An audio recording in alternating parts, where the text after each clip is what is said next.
Bonjour à tous. Que prépare Macron vraiment pour 2027? Comment veut-il s'y prendre pour retarder, repousser, voire annuler ou passer outre l'élection? Comment la presse essaie de vendre ça? Comment elle lance des ballons d'essai dans l'opinion publique? Lesquels? Selon quel scénario? On parle de la Roumanie, de Zelensky, on va en parler. Et comment elle essaie de revendre Macron à l'opinion publique, sachant que Richard Ferrand, qui est favorable à un troisième mandat, normalement impossible, vient d'être nommé et de prendre ses fonctions à la tête du Conseil constitutionnel. On va voir tout ça dans cette vidéo. On va voir aussi que c'est le moment ou jamais de se battre pour la destitution de Macron, article 68 de la Constitution, qui peut être activé uniquement par les parlementaires. Il faut faire pression parce que jusqu'ici, le RN a bloqué. Ça n'est pas possible. Il faut aller voir vos députés, nos députés et sénateurs. Il faut les pousser vers la destitution de Macron. Je vais vous apprendre beaucoup de choses concrètes dans cette enquête, dans cette vidéo. Rien n'est fait. Il peut ne pas y arriver du tout. Il a déjà tenté par le passé, c'était un échec. Là, ça doit être un échec. Et surtout, on doit pousser la destitution, cette idée de destitution, ce combat de destitution que portent les patriotes notamment. Merci donc de partager cette vidéo. Pensez à vous abonner à cette chaîne YouTube. C'est juste un petit clic gratuit en dessous sur s'abonner. Vous aiderez énormément à la diffusion des vidéos si vous êtes abonné plutôt que pas abonné à cette chaîne. Et pour vous, c'est juste un petit clic gratuit en dessous, s'abonner. Profitez-en d'ailleurs pour ensuite appuyer sur la petite cloche à côté. Comme ça, dès que sortira une vidéo, vous serez informé, notifié automatiquement. Voilà, merci à vous pour cet abonnement à la chaîne. Sous la vidéo en description, il y a deux liens utiles notamment. Eh bien, il y a notre pétition nationale contre le vol de l'épargne pour l'Ukraine. Ça, c'est un scandale absolu. Elle est très, très signée. Elle est en lien sous la vidéo en description. Signez-la, relayez-la si vous ne l'avez pas encore fait.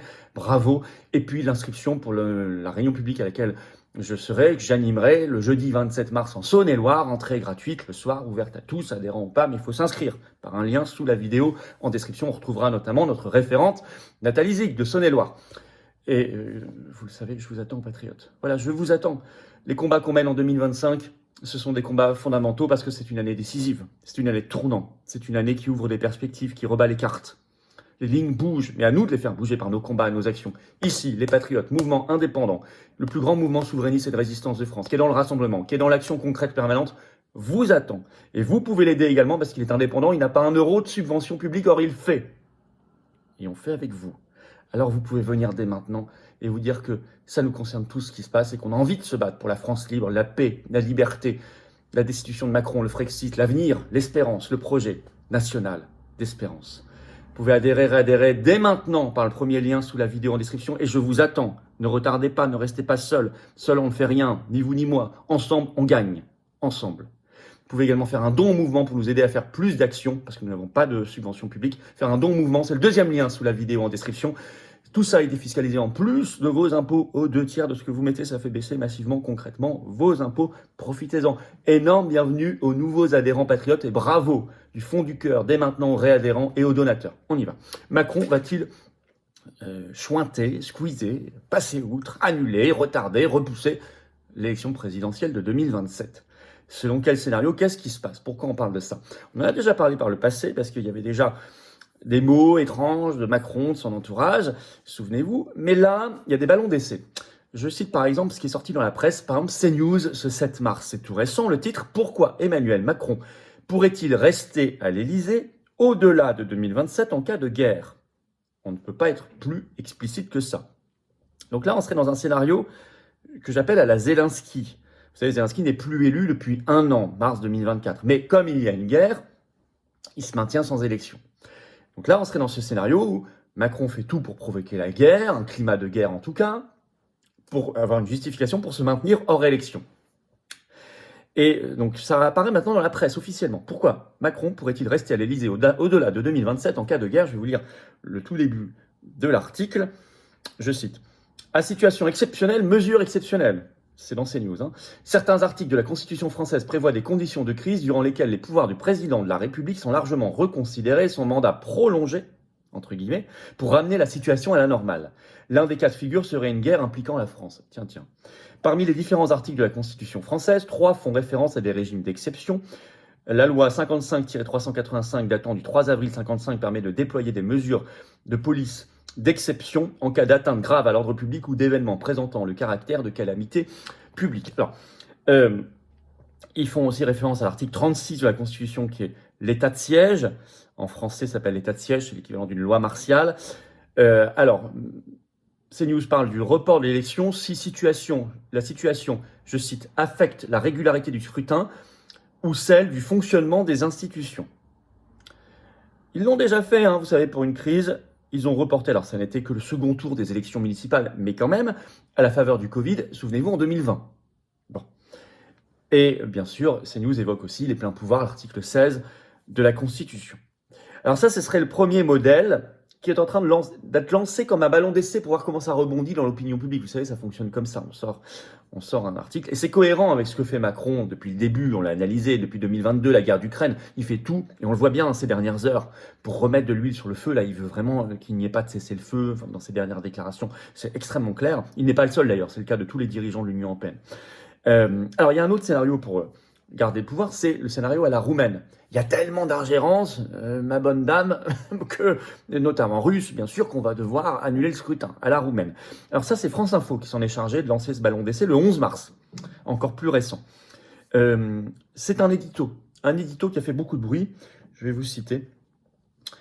À l'instar de ce qui se passe en Moldavie ou en Roumanie, l'exécutif redoute que, alors, la Russie tente de faire monter les candidats pro-russes en manipulant les réseaux sociaux. Le titre de cet édito étant l'élection présidentielle en France en 2027, la menace de l'ingérence russe pèse sur le scrutin. Donc, à l'instar de ce qui se passe en Moldavie et en Roumanie, l'exécutif redoute que la Russie tente de faire monter les candidats pro-russes en manipulant les réseaux sociaux. Je cite toujours France Info. Au-delà de la menace russe sur le plan militaire, il en est une autre qui inquiète tout particulièrement l'exécutif, la menace numérique avec le risque d'ingérence de Moscou dans les prochains scrutins, à commencer par la présidentielle de 2027. Le détournement des réseaux sociaux à des fins électorales figure parmi les premières préoccupations de l'Élysée. Et vous le savez, ces dernières semaines, Macron a beaucoup cité la Roumanie en disant à chaque fois que c'était une annulation tout à fait légitime au nom de l'état de droit parce qu'il y avait ingérence russe, sans aucune preuve. Et par ailleurs, le 10 mars, il a reçu la présidente moldave Maia Sandu, qui fait face, selon Emmanuel Macron, aux tentatives russes de plus en plus désinhibées de déstabilisation. Donc il se trouve des exemples pour justifier sa position en France. L'édito de France Info cite des outils, notamment le règlement européen DSA, qui permet donc de censurer les réseaux sociaux. On peut citer également le bouclier démocratique européen, le BDE, on en a beaucoup parlé. Je vous rappelle cette phrase de Thierry Breton sur RMC en janvier 2025, je cite « On l'a fait en Roumanie, on le fera évidemment en Allemagne si nécessaire ». Il faisait allusion aux élections législatives allemandes de fin février. Ça n'a pas été nécessaire parce que l'AfD a fait 21%, ça aurait été nécessaire si l'AfD avait fait 26 ou 27%. Bon. Si c'est possible pour l'Allemagne, c'est tout à fait possible pour la France, on l'imagine bien. Donc là, c'est le deuxième scénario à la roumaine. Donc il y a deux scénarios qui se mettent en place dans des ballons d'essai dans la presse, à la Zelensky, à la roumaine. Et en même temps, il bénéficie, Macron, d'une espèce de relooking médiatique, parce qu'il faut quand même le vendre à l'opinion publique. Si jamais il faut quand même qu'il soit élu, il faut bien qu'il ait des voix. Donc ça, c'est assez impressionnant. Faites l'exemple vous-même, tapez Macron sur Google Actualité en ce moment, et regardez par exemple la dernière semaine ou les dernières 24 heures. Et vous verrez 90% d'articles dithyrambiques. J'en cite quelques-uns. Le Figaro, 13 mars, le titre « Avec la crise internationale, Emmanuel Macron reprend la main sur le gouvernement ». Radio France, 13 mars, le titre « La renaissance d'Emmanuel Macron ». Rien que ça. Dithyrambique, je vous cite un extrait. Ce qui se passe aujourd'hui valide ce qu'annonçait Emmanuel Macron en 2017, écrit Radio France. En premier lieu, sur la scène internationale, Emmanuel Macron multiplie les déplacements et rencontres et son ardeur à défendre l'Europe est saluée dans toutes les capitales européennes. Je cite toujours. C'est dû en partie à son statut de plus ancien dirigeant européen après Viktor Orban. Il est là depuis 8 ans. Cette antériorité lui octroie une forme de prééminence dans les institutions européennes. Je cite toujours. Et puis c'est dû aussi au fait que ce qui se déroule au niveau international valide ce qu'il avait préconisé lorsqu'il était encore un tout jeune président fraîchement élu de quelques mois. Voilà, le grand héros, leader Maximo, Emmanuel Macron. Le Figaro, 14 mars, crache le morceau. Écoutez bien cet article, le titre « Attention à ne pas enterrer trop vite politiquement Emmanuel Macron ». Question qui ne devrait pas se poser puisque normalement son mandat s'arrête dans 2 ans, donc on ne devrait même pas parler de tout ça. C'est fini, c'est la fin de son mandat. Pourquoi on écrit ça? Bon, pour une suite. Et on utilise des sondages. Par exemple, mise en avant par Sud Radio ce 14 mars, le titre « Sa cote de confiance rebondit. Emmanuel Macron revient dans le jeu », je cite. Les Échos, 13 mars, je vais vous citer également. Sondage exclusif, l'engagement de Macron sur l'Ukraine fait rebondir sa cote de confiance. Une semaine après son allocution sur l'Ukraine et la menace russe, la cote de confiance du chef de l'État connaît l'une des progressions les plus fortes depuis 2017 dans le baromètre Elab pour les Échos. Voilà. Là, ça s'appelle, alors pour une marque, on dirait, en termes commerciaux anglo-américains, ce que je n'aime pas, du rebranding, si vous voulez, on refait la marque, voilà, on, on essaie de revendre différemment la marque à l'opinion publique, parce que la marque n'est plus très vendeuse, c'est le cas de Macron. Alors là, on vous sort des sondages, des éditos incroyables, la Renaissance, dithyrambique.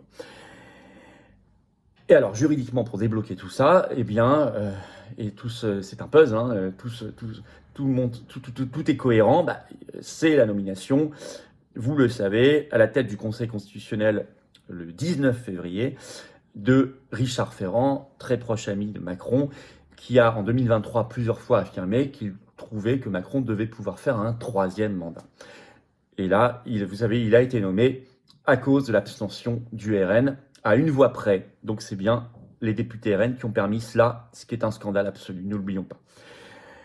Alors, quand on voit tout ça, il y a plusieurs choses à dire. Un, on doit aller vers la destitution. C'est un argument supplémentaire pour activer l'article 68 de la Constitution. Seuls les parlementaires peuvent le faire. Donc, allez voir vos parlementaires, votre député, écrivez-lui. Écrivez-lui sur les réseaux sociaux. C'est un vrai sujet. C'est un vrai sujet quand on voit ça. Faisons-le avant qu'il soit trop tard. On comprend pourquoi Macron parle beaucoup des ingérences et fait tout pour que la guerre continue. Il y a deux scénarios possibles pour lui, pour se maintenir, c'est ces deux-là. Par ailleurs, ça veut dire qu'on doit donc nous désenfumer sur ce qui se passe vraiment en Roumanie, en parler beaucoup, les pseudo-ingérences, et on doit désenfumer sur la guerre en montrant que Macron et l'Union européenne font tout pour que la guerre continue. Et donc on doit se battre avec une ardeur redoublée pour la paix. Parce que s'il y a la paix, Macron, son scénario est foutu. Raison supplémentaire de se battre pour la paix. Vous voyez, c'est que s'il y a la paix, c'est pour ça qu'il ne la veut pas, c'est fini. Macron ne pourra plus vendre cette histoire de situation exceptionnelle, état de siège, plein pouvoir, etc., puisqu'il n'y aura plus de guerre. Bon. Dans tous les cas, les patriotes prennent leurs responsabilités, les prendront demain, ne laisseront pas faire. Je pense que dans ce cas-là, on peut mettre facilement 1 million de Français dans la rue. 1 million, au bas mot, si ça se confirmait. 1 million, nous le ferons. Nous l'organiserons, comme on a toujours pris nos responsabilités. On n'en est pas encore là, parce que ça ne s'est pas concrétisé, Dieu merci. Mais justement, je fais cette vidéo pour que ça ne se concrétise pas. Un homme averti en vaut deux. Et c'est pareil pour une femme. Un homme ou une femme. Donc voilà, merci, partagez la vidéo partout. Pour cela, de vous abonner à cette chaîne YouTube par un petit clic gratuit sur s'abonner en dessous. Pensez-y, ça va aider justement à ce qu'elle se diffuse mieux. Et puis, notre pétition contre le vol de l'épargne pour l'Ukraine est en lien sous la vidéo en description. Signez-la, pensez-y, c'est important, elle démarre de manière explosive. Et l'inscription le 27 mars, la réunion publique en Saône-et-Loire, sous la vidéo en description, entrée gratuite. Mais pensez à vous inscrire. Je vous attends, patriotes. Voilà. Vous avez envie de vous battre? Ben moi aussi. Et j'ai envie de le faire avec vous. Vous n'êtes peut-être pas encore adhérent? Venez maintenant, dans le plus grand mouvement souverainiste et de résistance de France qui est dans l'action concrète. C'est les patriotes. Ils vous attendent. Cette carte orange d'adhérent, elle vous attend. C'est l'avenir. C'est le combat. Magnifique, pour des très belles valeurs. J'ai besoin de vous. Vous pouvez réadhérer, vérifier votre date d'adhésion, elle est peut-être expirée. Pensez à reprendre votre adhésion. C'est le même lien. Sinon, faites un don au mouvement si vous pouvez, parce que ça permet de financer nos actions. Nous sommes indépendants, nous n'avons pas 1 euro de subvention publique ni d'aide des banques. Voilà. On est à 100% adhésion, don, c'est tout. En plus, tout ça, c'est défiscalisé aux 2/3 de vos impôts. Ça fait baisser vos impôts. Dès que vous mettez de l'argent dans l'adhésion don, vous faites fois 2/3 et c'est ce qui est retranché de vos impôts. Profitez-en. Faites pas ce cadeau au fisc et à Macron, justement. Alors, adhérez, comment on fait aux patriotes? C'est le premier lien sous la vidéo en description. Ce lien est également en commentaire épinglé, une petite fiche sur l'écran maintenant. Dans quelques secondes, un lien sur l'écran. Vous choisissez. Faire un don au mouvement, c'est facile, c'est le deuxième lien sous la vidéo en description. Voilà. Les liens sont également tout le temps sur notre site, accessible sur les-patriotes.fr. Défiscalisation aux 2/3. Voilà, profitez-en. Bienvenue aux nouveaux adhérents patriotes. Bravo aux réadhérents, aux donateurs. Et vive la France!